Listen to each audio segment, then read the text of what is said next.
بسم اللہ والحمد للہ والصلاۃ والسلام علی رسول اللہ۔ آج رمضان کے 18ویں دن جو ہم دعا کرنے جا رہے ہیں وہ سورہ احقاف کی آیت نمبر 15 سے ہے۔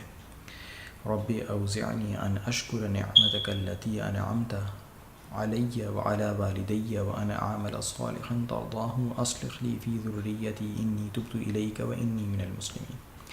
میرے پروردگار، مجھے سنبھال کہ میں تیرے احسان کا شکر ادا کروں جو تو نے مجھ پر اور میرے ماں باپ پر فرمایا، اور وہ نیک عمل کروں جو تجھے پسند ہے، اور تو میری اولاد میں بھی میرے لیے نیک بختی پیدا کر دے۔ میں تیری طرف رجوع لایا اور بے شک میں برداروں میں سے ہوں۔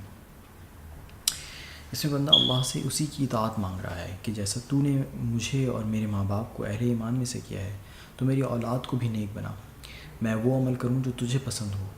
دیکھ میں تیری طرف متوجہ ہوں، مجھے قبول کر لے۔ یعنی اس دعا کا خلاصہ کچھ یوں ہوا کہ اے اللہ، مجھے اور میرے اہل و عیال کو ایسا بنا دے کہ تجھے پسند آ جائیں۔ اس دعا سے پہلے اللہ نے انسان کے بچپن سے لے کر پختگی کی عمر تک کے مختصر مراحل بیان کیے کہ بندہ میچورٹی کو پہنچ کر اپنے نفس کو قابو کر پاتا ہے، اور اس دعا کی حقیقت اس پر واضح ہوتی ہے۔ اللہ کہنے اور سننے والے دونوں کے لیے اس دعا کو قبول فرمائے، آمین۔ وما علینا الا البلاغ۔ السلام علیکم ورحمۃ اللہ۔